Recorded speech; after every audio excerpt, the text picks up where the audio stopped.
നമസ്കാരം. ഓപ്പറേഷൻ സിന്ദൂറിലൂടെ ഇന്ത്യയും പ്രത്യേകിച്ച് ഇന്ത്യയുടെ സൈനിക വിഭാഗങ്ങളും എല്ലാം തന്നെ ലോക ശ്രദ്ധയുടെ നെറുകയിലാണ്. അതാണ് വാസ്തവം. ഇന്ത്യക്കാരെ സംബന്ധിച്ച് വളരെ അഭിമാനകരമായ മുഹൂർത്തങ്ങളാണ് ഇന്ത്യൻ സേന നമുക്ക് നൽകിയത്. ഓപ്പറേഷൻ സിന്ദൂർ ആ രീതിയിൽ തന്നെ എല്ലായിടവും ചർച്ചയാകപ്പെടുകയും ചെയ്തു. പാകിസ്ഥാനെതിരെ ലോകമാകമാനം ഒരു വികാരം ഉണ്ടാകാൻ ഓപ്പറേഷൻ സിന്ദൂർ ഒരു കാരണമാവുകയും ചെയ്തു. എന്നാൽ അതിനുശേഷം വലിയൊരു ആശങ്ക ഇന്ത്യയെ സംബന്ധിച്ചുണ്ടായിരുന്നു. അതായത് ഓപ്പറേഷൻ സിന്ദൂറിൽ കിട്ടിയ തിരിച്ചടികൾ എന്തുകൊണ്ടാണെന്ന് പാകിസ്ഥാൻ കൃത്യമായി മനസ്സിലാക്കി. ഇന്ത്യയുടെ ആയുധബലത്തിന് കിടപിടിക്കാൻ പറ്റിയ ആയുധശേഷി അവർക്കില്ല എന്നുള്ള തിരിച്ചറിവ് പാകിസ്ഥാനുണ്ടായി. അതോടുകൂടി അവർ 5ാം തലമുറ യുദ്ധവിമാനങ്ങൾ വാങ്ങാൻ ചൈനയുമായി ധാരണയായി. അതേപോലെ തന്നെ ഇന്ത്യയുടെ മിസൈൽ ആക്രമണത്തെ ചെറുക്കാനുള്ള വ്യോമ പ്രതിരോധ സംവിധാനം തങ്ങൾക്കില്ല എന്ന തിരിച്ചറിവിൽ അവർ അമേരിക്കയിൽ നിന്നും പുതിയ വ്യോമ പ്രതിരോധ സംവിധാനങ്ങൾ കൈക്കലാക്കാനുള്ള ശ്രമങ്ങളും ഇപ്പോൾ തുടങ്ങിയിട്ടുണ്ട്. ഇന്ത്യ ഈ കാര്യങ്ങളെല്ലാം സസൂക്ഷ്മം നിരീക്ഷിക്കുകയായിരുന്നു. അപ്പോൾ പാകിസ്ഥാൻ 5ാം തലമുറ യുദ്ധവിമാനങ്ങൾ സ്വന്തമാക്കിയാൽ ഇന്ത്യയെ സംബന്ധിച്ച് അത് വലിയ ഒരു ആശങ്കയാണ്. കാരണം ചൈന വരുന്ന ഡിസംബറിൽ പാകിസ്ഥാന് 5ാം തലമുറ യുദ്ധവിമാനങ്ങൾ കൈമാറാനായിട്ടുള്ള ധാരണയായിട്ടുണ്ട്. അതായത് ചൈന സ്വന്തമായി തയ്യാറാക്കിയിട്ടുള്ള 5ാം തലമുറ യുദ്ധവിമാനങ്ങൾ, ചൈന 6ാം തലമുറ യുദ്ധവിമാനങ്ങളിലേക്ക് കടക്കുന്നു എന്നുള്ള വാർത്തകളും വരുന്നു. അപ്പോൾ 5ാം തലമുറ കാലങ്ങളായി അങ്ങനെയാണ് നടക്കുന്നത്. ചൈന ഉപയോഗിച്ച് പഴകിയതെല്ലാം ഉപയോഗിക്കാനുള്ള ഒരു ഡംപിങ് യാർഡാണ് പാകിസ്ഥാൻ. അപ്പോൾ ചൈനയുടെ 5ാം തലമുറ വിമാനങ്ങളെല്ലാം പാകിസ്ഥാന് കൈമാറാൻ അതിനുള്ള ധാരണകളുമാകും. അപ്പോൾ ഇന്ത്യയെ സംബന്ധിച്ച് ഇന്ത്യയുടെ ഇപ്പോഴത്തെ മുൻനിര യുദ്ധവിമാനം ഫൈറ്റർ ജെറ്റ് എന്ന് പറയുന്നത് നമ്മുടെ റഫേലാണ്. റഫേൽ ഒരു 5ാം തലമുറ യുദ്ധവിമാനമല്ല, 4.5 തലമുറ വിമാനമാണ്. അതേ ശ്രേണിയിൽ തന്നെയുള്ള വിമാനമാണ് നമ്മുടെ സുഖോയി ഇപ്പോൾ നമ്മൾ ഉപയോഗിക്കുന്നതും. അപ്പോൾ ഇന്ത്യയെ സംബന്ധിച്ച് പാകിസ്ഥാൻ 5ാം തലമുറ യുദ്ധവിമാനങ്ങളിലേക്ക് കടക്കുന്നു. ചൈന 5ാം തലമുറ കവിഞ്ഞ 6ാം തലമുറയിലേക്ക് പോകുന്നു. ഇത് ഇന്ത്യയെ സംബന്ധിച്ചുള്ളൊരു വലിയൊരു ആശങ്കയായിരുന്നു. എന്നാൽ ആ ആശങ്ക ഉടൻ തന്നെ പരിഹരിക്കാനായിട്ടുള്ള തീരുമാനത്തിലേക്കാണ് ഇന്ത്യ ഇപ്പോൾ കിടക്കുന്നത്.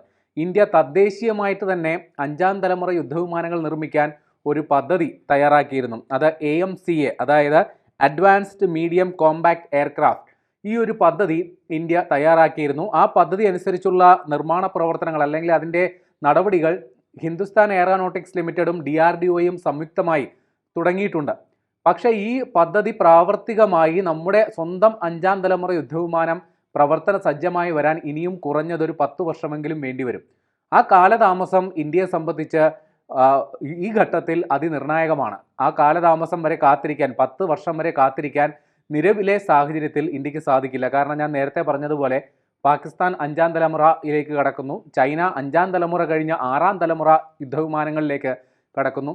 അപ്പോൾ ഈ സാഹചര്യത്തിൽ അടിയന്തരമായി ഇന്ത്യ 5ാം തലമുറ യുദ്ധവിമാനങ്ങൾ വിദേശ രാജ്യത്ത് നിന്ന് വാങ്ങണം എന്നൊരാവശ്യം ശക്തമായിരുന്നു. ആ ആവശ്യം ഇപ്പോൾ അംഗീകരിക്കപ്പെട്ടു എന്നുള്ള സൂചനകളാണ് പുറത്തു വരുന്നത്.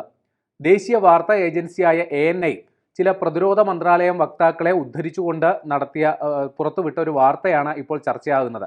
അതായത് കഴിഞ്ഞ ദിവസം ഇന്ത്യയുടെ പ്രതിരോധ സെക്രട്ടറി RK സിംഗിൻ്റെ അധ്യക്ഷതയിൽ ഒരു ഉന്നതതല യോഗം ചേർന്നു. ഈ യോഗത്തിൽ 5ാം തലമുറ യുദ്ധവിമാനങ്ങൾ വാങ്ങാനുള്ള ശുപാർശ കേന്ദ്ര പ്രതിരോധ മന്ത്രാലയത്തിന് കൈമാറി എന്നുള്ളതാണ് വിവരം. നേരത്തെ തന്നെ പ്രതിരോധ മന്ത്രാലയം അല്ലെങ്കിൽ കേന്ദ്ര സർക്കാർ 20,000 കോടി രൂപയുടെ ആയുധ സംഭരണത്തിനുള്ള നിർദ്ദേശം അല്ലെങ്കിൽ അതിനുള്ള പദ്ധതി അംഗീകരിക്കുകയുണ്ടായി. അതായത് പണം നമുക്കിപ്പോൾ ഒരു തടസ്സമല്ല, വിശാലമായ ഒരു നീക്കിയിരിപ്പ് അല്ലെങ്കിൽ ഒരു വിഭവ ശേഷി ഇതിനു വേണ്ടി കേന്ദ്ര സർക്കാർ മാറ്റിവെച്ചിട്ടുണ്ട്. അതുകൊണ്ട് തന്നെ പുതിയ 5ാം തലമുറ വിമാനങ്ങളെക്കുറിച്ച് അതിൻ്റെ അതിൻ്റെ നടപടിക്രമങ്ങളെക്കുറിച്ച് ആശങ്കയില്ല. എവിടെ നിന്ന് വാങ്ങണം എന്നതിനെക്കുറിച്ചാണ് ഇപ്പോൾ ചർച്ച. അതായത് അമേരിക്ക ഇതിനോടകം തന്നെ അവരുടെ F-35 യുദ്ധവിമാനങ്ങൾ ഇന്ത്യക്ക് നൽകാമെന്നുള്ള വാഗ്ദാനം നൽകിയിട്ടുണ്ട്. റഷ്യ അവരുടെ സുഖോയ് 57 എന്ന് പറയുന്ന വിമാനമാണ് ഇന്ത്യക്ക് കൈമാറാൻ സന്നദ്ധത അറിയിച്ചിട്ടുള്ളത്. ഈ സുഖോയ് 57 ആണ് നിലവിൽ ഇന്ത്യയുടെ പരിഗണനയിലുള്ളത്. പക്ഷേ ഈ സുഖോയ് 57ഉം പൂർണ്ണമായി ഒരു 5ാം തലമുറ യുദ്ധവിമാനമല്ല എന്നുള്ളതാണ് വാസ്തവം. അതൊരു 4.5+ കാറ്റഗറിയിൽ വരുന്ന ഒരു യുദ്ധവിമാനമാണ്. അതായത് 5ാം തലമുറയിലേക്ക് എത്തിയിട്ടില്ല. എന്നാൽ നിലവിൽ ഇന്ത്യ ഉപയോഗിക്കുന്ന റഫേൽ 4.5 ആണ്. അതിനേക്കാൾ കുറച്ചുകൂടി മെച്ചപ്പെട്ട യുദ്ധവിമാനമാണ് സുഖോയ് എന്നുള്ളത്. അപ്പോൾ എന്തുകൊണ്ട് ഇന്ത്യ സുഖോയ് വിമാനങ്ങളെ അല്ലെങ്കിൽ റഷ്യയുടെ വിമാനങ്ങളെ പരിഗണിക്കുന്നു എന്നുള്ളതിന് ഉത്തരം വ്യക്തമാണ്. കാര്യം ഇന്ത്യ റഷ്യ സഹകരണം അല്ലെങ്കിൽ വ്യാപാര കരാറുകൾ എന്നത് പതിറ്റാണ്ടുകൾ മുമ്പുള്ള ഒരു കാര്യമാണ്. ഇന്ത്യയുടെ ഏറ്റവും ഉറ്റ ചങ്ങാതി, ആയുധ ഇടപാടുകളിൽ ഏറ്റവും വിശ്വസ്തമായ പങ്കാളി റഷ്യയാണ്. നമ്മളിപ്പോൾ MiG-21 യുദ്ധവിമാനങ്ങൾ ഇന്ത്യയുടെ വ്യോമസേനയിൽ നിന്ന് റിട്ടയർ ചെയ്യുകയാണ്. ഏതാണ്ട് 60 വർഷത്തിൽ പരം സേവന ചരിത്രമുള്ള ഒരു വിമാനമാണ് MiG. ഈ വിമാനം റഷ്യൻ നിർമ്മിതമാണ്, അല്ലെങ്കിൽ റഷ്യയുടെ സാങ്കേതിക വിദ്യ ഉപയോഗിച്ച് ഇന്ത്യയിൽ നിർമ്മിച്ച വിമാനങ്ങളാണ്. അപ്പോൾ അത്തരത്തിൽ ദീർഘകാല പങ്കാളിത്തമുള്ള ഒരു രാജ്യമാണ് ഇന്ത്യ റഷ്യ. അതുകൊണ്ടാണ് റഷ്യയുടെ വിമാനങ്ങൾ, അതുമാത്രമല്ല പ്രകടന മികവിൽ റഷ്യൻ വിമാനങ്ങളെ വെല്ലുന്ന മറ്റൊന്നില്ല എന്നുള്ളതാണ് ഇന്ത്യയുടെ അനുഭവ സാക്ഷ്യം. അതുകൊണ്ട് തന്നെയാണ് റഷ്യയുടെ വിമാനങ്ങളെ ഇപ്പോൾ പരിഗണിക്കുന്നത്. എന്നാൽ അതിൽ ചില ആശങ്കകൾ ഉണ്ട് എന്നുള്ളതാണ്. കാരണം നേരത്തെ പറഞ്ഞതുപോലെ ഇത് പൂർണ്ണമായി ഒരു 5ാം തലമുറ യുദ്ധവിമാനമായിട്ട് പരിഗണിക്കാനാകില്ല. എന്നാൽ നിലവിലുള്ള 5ാം തലമുറ യുദ്ധവിമാനങ്ങളുമായി കിടപിടിക്കാൻ പറ്റുന്നത് തന്നെയാണ്. പക്ഷേ ഇതിൻ്റെ ചില സാങ്കേതിക വശങ്ങൾ, അതായത് അതിൻ്റെ ഇലക്ട്രോണിക് സംവിധാനങ്ങളെല്ലാം ചൈനീസ് നിർമ്മിതമായിട്ടുള്ളതാണ് എന്നുള്ളതാണ് വാസ്തവം. അതായത് റഷ്യയും ചൈനയുമായി വലിയ സഹകരണമുള്ള രാഷ്ട്രങ്ങളാണ്. അതുകൊണ്ട് തന്നെ ഈ സുഖോയ് യുദ്ധവിമാനങ്ങളുടെ ചില നിർണായക യന്ത്രഭാഗങ്ങളെല്ലാം അല്ലെങ്കിൽ ഇലക്ട്രോണിക് സംവിധാനങ്ങളെല്ലാം ചൈനീസ് നിർമ്മിതമാണ്. അതുകൊണ്ട് തന്നെ ചില പ്രതിരോധ വിദഗ്ധർ ആശങ്കപ്പെടുന്നു. അതായത് ഇന്ത്യ ചൈന തമ്മിൽ അത്ര സുഖകരമായ ഒരു അവസ്ഥയിലല്ല. ഏതെങ്കിലും ഒരു സാഹചര്യത്തിൽ ഇന്ത്യ ചൈന സംഘർഷം ഉണ്ടാവുകയാണെങ്കിൽ ഇന്ത്യ ഉപയോഗിക്കുന്നത് ഈ റഷ്യൻ നിർമ്മിത വിമാനമാണെങ്കിൽ അതിലെ സാങ്കേതിക സംവിധാനങ്ങൾ ചൈനീസ് നിർമ്മിതമായതുകൊണ്ട് തന്നെ അതിലൊരു ആശങ്കയ്ക്ക് ഒരു വകയുണ്ട് എന്നുള്ള ചില സൂചനകൾ ചില പ്രതിരോധ വിദഗ്ധർ ചൂണ്ടിക്കാണിക്കുന്നു. അതുകൊണ്ട് വളരെ സൂക്ഷിച്ച് വേണം എന്നുള്ളതാണ് അവരുടെ ഒരു നിർദ്ദേശം.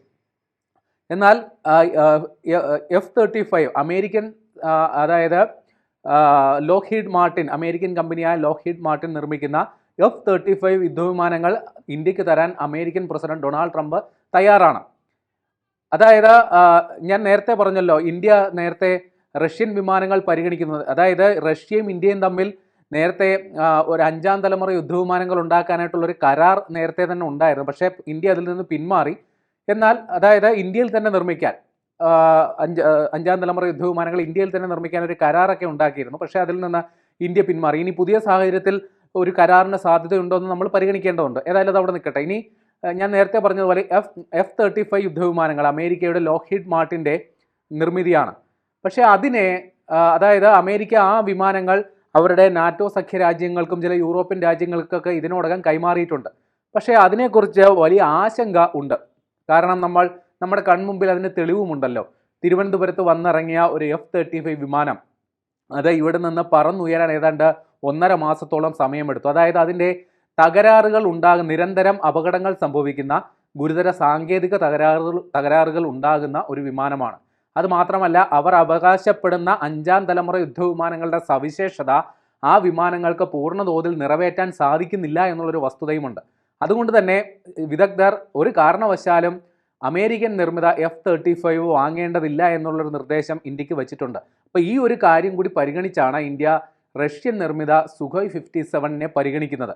എന്നാൽ ചില പ്രതിരോധ വിദഗ്ധർ അല്ലെങ്കിൽ വ്യോമയാന രംഗത്തെ മുൻ അനുഭവ സമ്പത്തുള്ളവർ പറയുന്നത് ഒരു കാരണവശാലും നമ്മൾ വിദേശ നിർമ്മിത വിമാനങ്ങൾ ആശ്രയിക്കുകയേ ചെയ്യരുത് എന്നുള്ളതാണ്.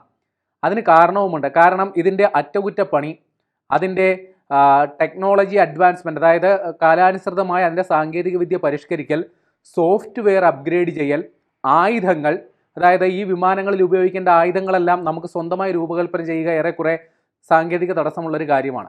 അപ്പോൾ ഇതിനെല്ലാം നമ്മൾ നിരന്തരമായി മറ്റൊരു രാജ്യത്തെ ആശ്രയിക്കേണ്ടി വരും, അല്ലെങ്കിൽ അവരുടെ സൗകര്യത്തിന് കാത്തിരിക്കേണ്ടി വരും. അത് തന്ത്രപ്രധാനമായി ഒരു യുദ്ധരംഗത്ത് ഇടപെടേണ്ടി വരുന്ന സാഹചര്യത്തിൽ അത് ബുദ്ധിമുട്ടുണ്ടാക്കുന്ന സാഹചര്യമാണ്. അതുകൊണ്ട് തന്നെ നിലവിലെ ഇന്ത്യയുടെ സ്വന്തം പ്രൊജക്റ്റായ AMCA, അതായത് 5ാം തലമുറ യുദ്ധവിമാനങ്ങൾ ഇന്ത്യയിൽ നിർമ്മിക്കാനുള്ള AMCA പ്രൊജക്റ്റിന് വേഗത കൂട്ടണം. അതിൻ്റെ ഇപ്പോൾ ഏതാണ്ട് 10 വർഷം കൊണ്ട് പൂർത്തിയാക്കാൻ സാധിക്കുന്ന രീതിയിൽ അത് കണക്കാക്കുന്ന ആ പദ്ധതി എത്രയും പെട്ടെന്ന് പൂർത്തിയാക്കുന്ന തരത്തിൽ അതിൻ്റെ നടപടികൾ ത്വരിതപ്പെടുത്തുകയാണ് വേണ്ടതെന്നുള്ള നിർദ്ദേശവും വരുന്നുണ്ട്. ഏതായാലും ആ നിർദ്ദേശങ്ങൾ, അത്രയും നിർദ്ദേശങ്ങൾ വന്നാൽ തന്നെയും ഈ വിമാനങ്ങൾ നമ്മുടെ കൈവശം എത്താൻ, സ്വന്തം നിർമ്മിച്ച് കൈവശം എത്താൻ കുറഞ്ഞത് ഒരു 3-4 വർഷമെങ്കിലും വേണ്ടി വരുമെന്നുള്ളത് വാസ്തവമാണ്. അപ്പോൾ ഇന്ത്യയെ സംബന്ധിച്ച് അതുവരെയും കാത്തിരിക്കാനുള്ള സാവകാശം നിലവിലില്ല എന്നുള്ളതാണ് വാസ്തവം. അതുകൊണ്ട് തന്നെ ഉടനെ ഇക്കാര്യത്തിൽ ഇന്ത്യ 5ാം തലമുറ വിമാനങ്ങൾ ഒരു വിദേശ രാജ്യത്ത് നിന്ന് വാങ്ങാനുള്ള സാധ്യതയുണ്ട്. ഏതാണ്ട് 60ഓളം വിമാനങ്ങൾ വാങ്ങാനാണ് ധാരണയാകുന്നതെന്നാണ് സൂചന. അതായത് 2 മുതൽ 3 സ്ക്വാഡ്രണുകൾ വരെ രൂപീകരിക്കാനാണ് ഉദ്ദേശിക്കുന്നത്. അതായത് പാകിസ്ഥാൻ്റെ അതിർത്തിയിലും ചൈനീസ് അതിർത്തിയിലും വിന്യസിക്കാൻ കണക്കാക്കി. ഒരു സ്ക്വാഡ്രണിൽ ഏതാണ്ട് 18 മുതൽ 20 വിമാനം കണക്കാക്കി പരിശോധിച്ചാൽ ഏതാണ്ട് 60ഓളം വിമാനങ്ങൾ വാങ്ങാനായിട്ടുള്ള നീക്കമാണ് നടക്കുന്നത്. അത് എവിടെ നിന്നുള്ള കാര്യത്തിൽ മാത്രമേ ഇനി ആശങ്കയുള്ളൂ. ഒന്നെങ്കിൽ അത് അമേരിക്കയിൽ നിന്നാവാം, അല്ലെങ്കിൽ കൂടുതൽ സാധ്യത കൽപ്പിക്കുന്ന റഷ്യയിൽ നിന്നാകാം.